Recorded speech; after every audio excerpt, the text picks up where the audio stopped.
വസന്തരാവിൻ കിളിവാതിൽ തുറന്നതാരാണ്?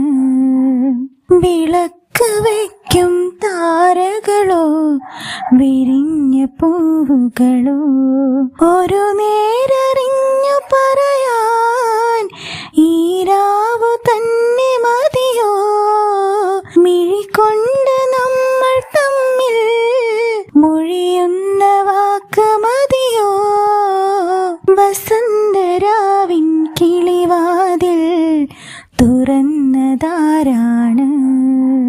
വിളക്ക് വയ്ക്കും താരകളോ വിരിഞ്ഞ പൂവുകളോ?